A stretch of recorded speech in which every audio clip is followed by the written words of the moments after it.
Welcome. Well, you are at home with Jim and Joy, and you are an important part of our EWTN family, and we wish you a blessed Advent in this third week of Advent.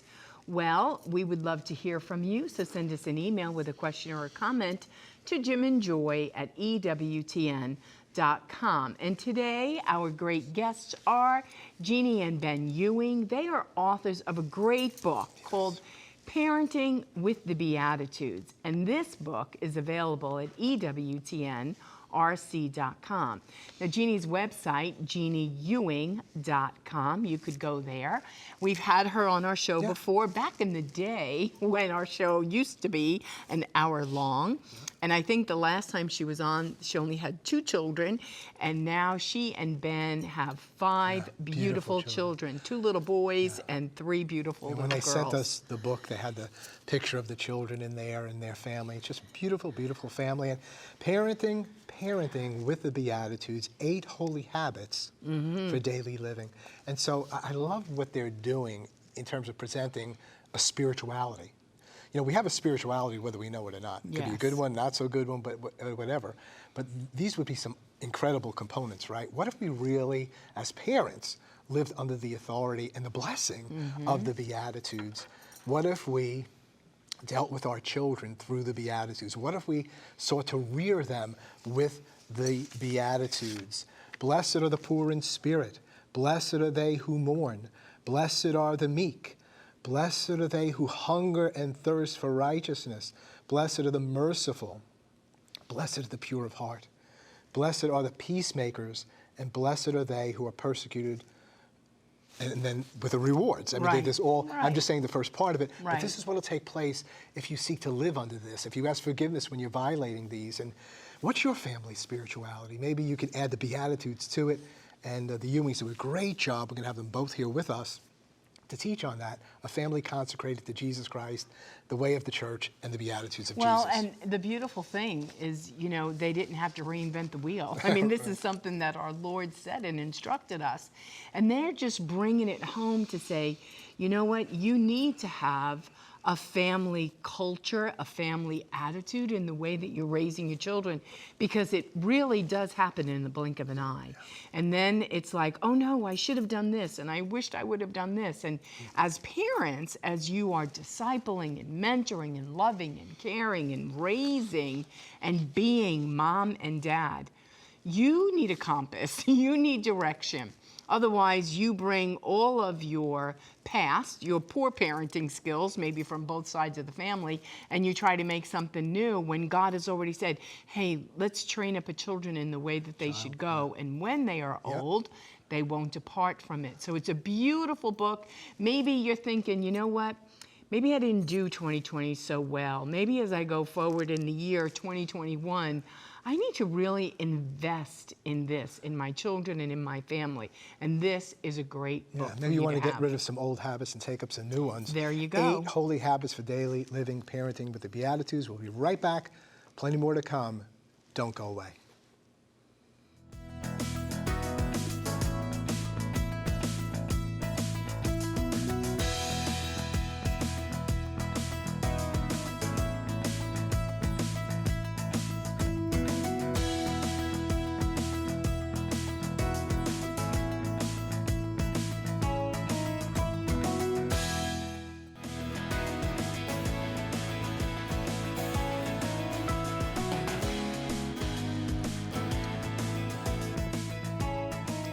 Welcome back. Well, you're at home with Jim and Joy, and today our guests are Jeannie and Ben Ewing.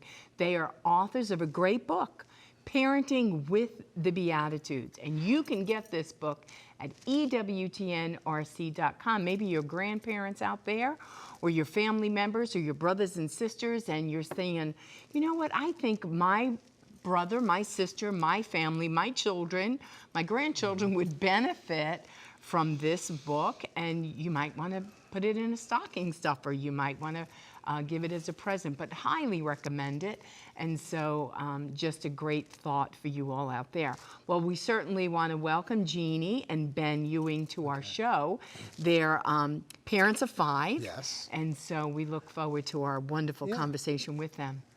Jeannie and Ben, you there? Yep. Yep, we sure are. God bless you. We can see you now. And so just tell us a little bit about yourself. I know that who you are and your children will come out through this conversation, but just give us a little background on your marriage and faith and family. Sure, go ahead. You want me to do it? Yeah, absolutely. Ben and I met on Catholic Match actually 14 years ago. And we both just wanted to find a practicing Catholic spouse. So that's how we found each other 1,500 miles apart. So Ben was living and working in New Mexico, and I was in grad school in Indiana. And so we were married, I think, 10 months later after we met. Yep, 10 months. And struggled with infertility for a while. Finally had our first daughter, Felicity, in 2010. And then Sarah was born in 2013. She has a rare disease called Apert syndrome. And then Veronica came in 2017. And then it's been like a whirlwind since then. We've had Joey in 2019 and Augie this year. So he just turned 9 months Friday. What is your youngest name? Augustine. We call him Augie. Okay. That's beautiful. Well, tell our family why the Beatitudes is such a good spiritual foundation for every Catholic family.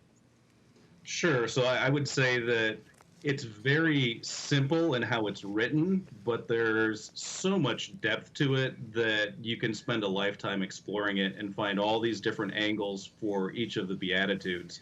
And one of them may strike a chord with you. I know for myself personally, blessed are the peacemakers.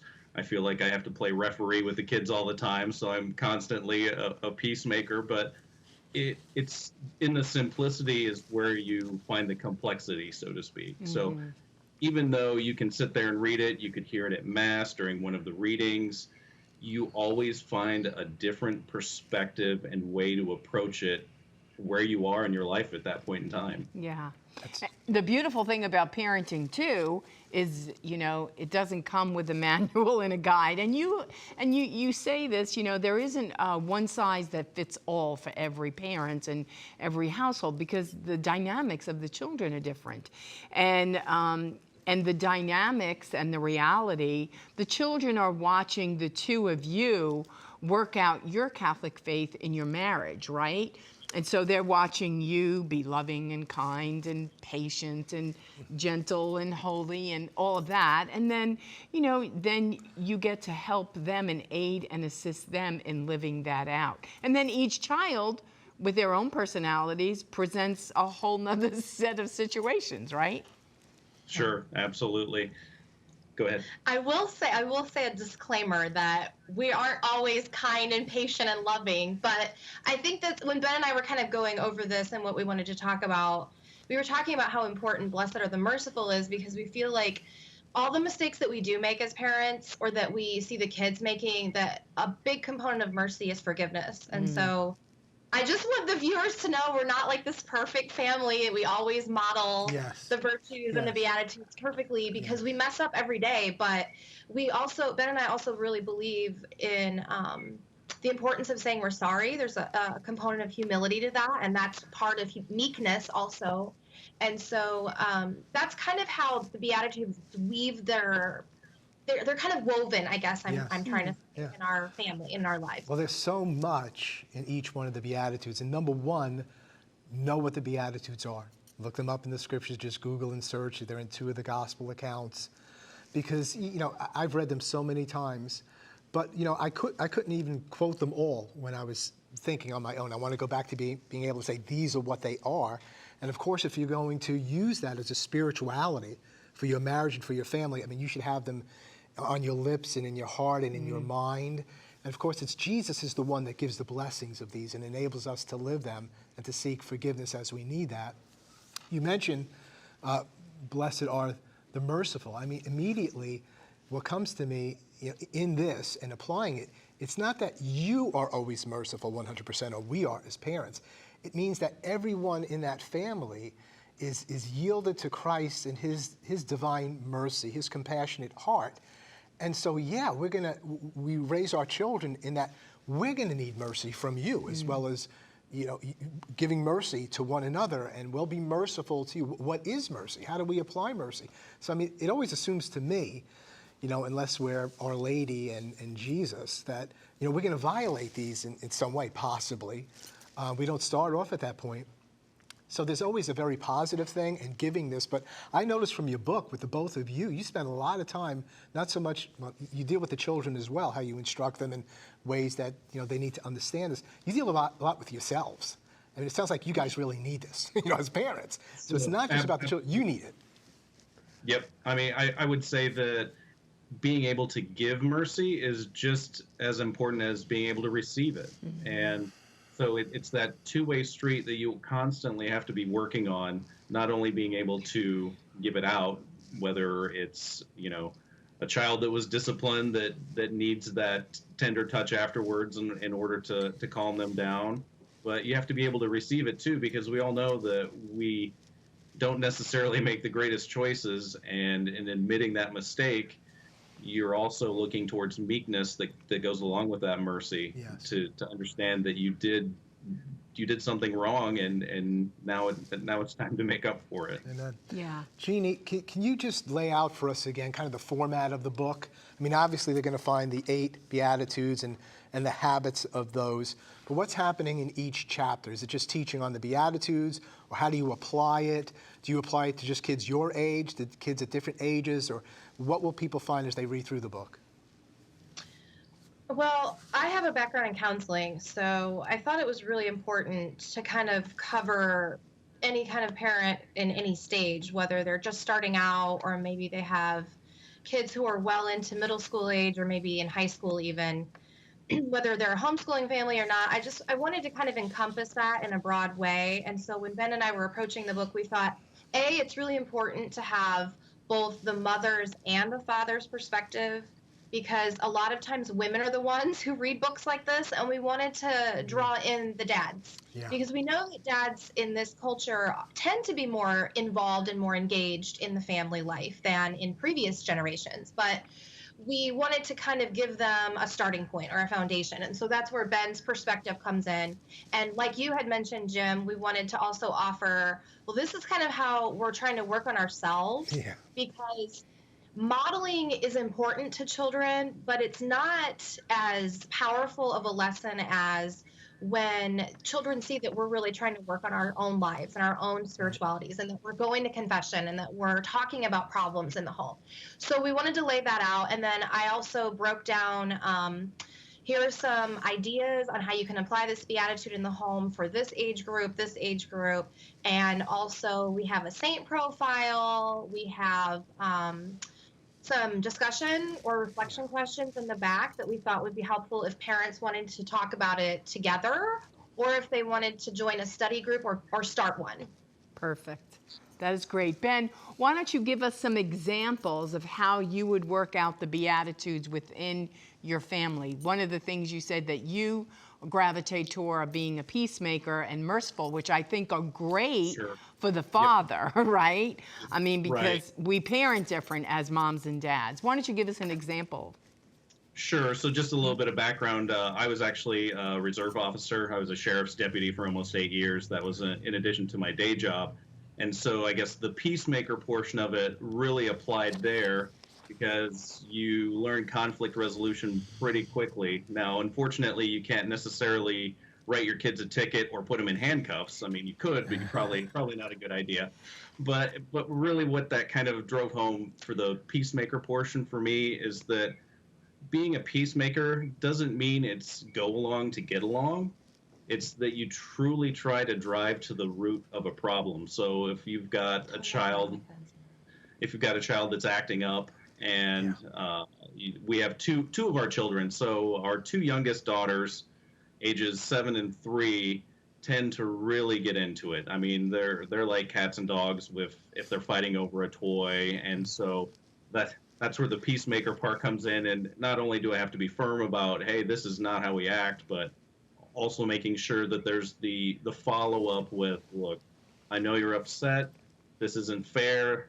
Things don't necessarily seem fair most of the time, but now it's time to practice a little bit of meekness, knowing that you could take your toy from your sister, but it's probably not a good idea because you have to consider her as well. So there's just this encompassing view that's kind of struck me on multiple occasions where peacemaker and meekness really have to come in. And also the meekness applies to me as well, not being heavy-handed with the kids, not getting angry right away, making sure that I maintain a calm tone. So parenting is messy. Everybody that has little kids quickly finds that out, and this is a way to really work through that mess. Yeah, well, there's no higher virtues and blessings and callings than the Beatitudes. So we need the power of Christ. But the other thing is that, when I hear blessed are the peacemakers, for they will be called children of God, it doesn't always mean that we succeed at the Beatitude, right? Because there's free will. I mean, there's just whatever. But even if one of the children's applying that to another child and it's not happening, of course you as parents have to be in there saying, here's what we're going to do. But you can only take that so far. You're blessed just trying to make peace. The outcome doesn't always come out perfectly, especially the older the adolescent years or going off to college or whatever. More and more there's that breaking away of free wills being exerted. And so I think the Beatitudes are, I have to be all in on the Beatitudes for my own soul's sake. And I want to raise children that are beautiful in the sight of the Lord and are getting along. But it's also that thing of I have to receive the blessing of this just for doing the deed, for trying to do this, for asking God's grace to be done. I mean, you see this in all 8 of those. Speak about the difficulties and possible failures in these things and not going so far that you don't put the handcuffs on a kid. You can't put your hands on your children's free will or anybody else's. All we could do is present it. And we can only take it so far, that kind of balance of that wholeness. Jeannie? I think every parent has to consider their child's temperament, their child's developmental age, which is not always their chronological age. So I'm thinking of our daughter, Sarah, who has a complicated condition called Avert syndrome. She operates more on a 3-year-old level, which is probably why she butts heads with our 3-year-old daughter, versus the fact that she's 7 years old and in 1st grade. So every parent has to kind of look at the nuances of each child and recognize maybe their struggle or burden, their talents and gifts, and how their temperament plays a role in that, and also how the dynamics of the family, whether it's this sibling playing with this one or everybody in the family's together, how does that play out? And I think that just kind of comes with time. And so the Beatitudes, again, like Ben mentioned in the beginning, they're simple, but they're complex. Yeah. And so you can kind of go either way. And that's where God's grace, I think, works through the parents and through the family dynamic. Because when I'm talking to my oldest daughter, Felicity, who is very sensitive, very introverted, and struggles with anxiety, I'm going to parent her differently than I'm going to parent my almost 2-year-old son, who is like all boy and bangs on everything with sticks and is loud. So you just have to kind of learn how to shift the way that you talk to your child, what kind of language you use, how do you get the older one to understand to interact with the younger ones. It's just a trial and error. You're kind of learning as you go. And I think that's where humility comes into place. Like, I don't have all the answers. Ben doesn't have all the answers, and we keep going back to the cross and going back to the sacraments, and we pray every night as a family because we don't know. We don't know what we're doing. We're just trying to figure it out. Well, and I love that what you said in your book is, you're raising your children for heaven. You pray at night. It kind of wraps up your day in a bow with all of your successes of that day, all of the failures of that day, all of the ways that your heart cry is to be reconciled to God, to each other in marriage, and to your children. But it's a place of ever dependency upon God because of it goes so fast. I mean, and you know that. Your youngest, how fast they grow. They're like, wait a minute, I was just pregnant with you. Now look at you. Or you look at your oldest daughter. And because time goes so fast. So you certainly have some great jewels that you have shared and your children are teaching you. And you two have done a great job with it. Jeannie and Ben, I want to ask you, we only have about 3 minutes left, and it's so hard to open up something, but blessed are those who mourn. Share with us about that. I shared a little bit of what you shared with a member of our family who suffered many things, and how you said, you better get ready for morning. It's going to come in one form or fashion. Just share a few things, from your book, either one of you, on Blessed are Yeah. those who mourn. I can easily say that mourning really came into our life when our daughter with special needs was born. It was mourning a huge number of losses. The loss of having what we would consider a normal child, the loss of the life that we knew, and also the uncertainty of loss. We did not know what the prognosis was going to be long term. We didn't know if she would live to be 80 years old or 8 years old or 8 months old. We had no idea. And there was just this constant mourning for a very long period of time. And it was hard. It was very hard. And it's still difficult. But some of those difficulties we move past and other ones come up.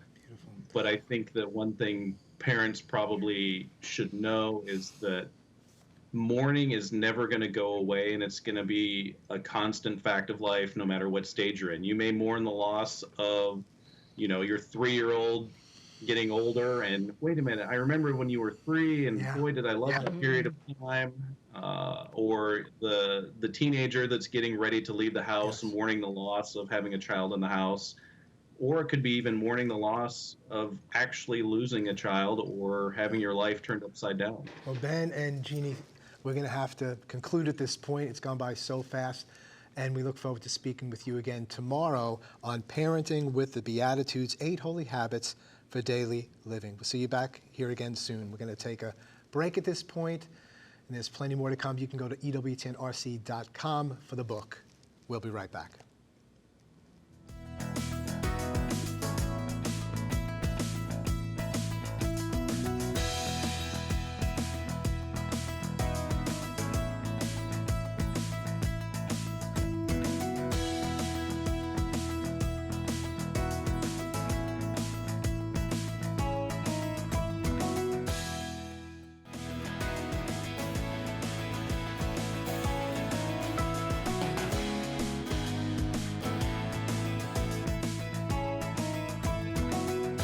Welcome back. Well, you're at home with Jim and Joy, and in sharing with parenting with the Beatitudes, and we've raised our 4 children, and we've certainly made a lot of mistakes along the way. And one of the things that, and it was late. I mean, I'm a convert, so I was working out my faith as a Protestant with my children, and I would yell sometimes at my children. I would be a little impatient, and I would yell. But as it was time to put the children to bed, you're saying to them, "I'm sorry for yelling at you. Forgive mommy for being impatient," and and you're putting them to bed and saying prayers over them. And one night, my son, my firstborn son, said to me, "Mama, we're always going to forgive you, but when are you ever going to change?"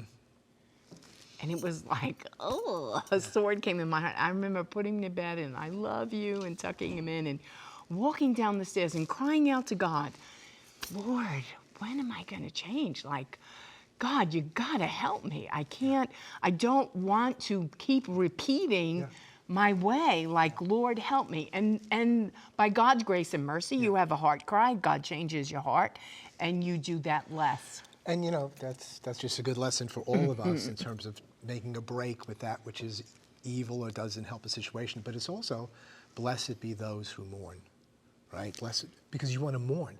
Why do I keep doing this? Why do I keep doing?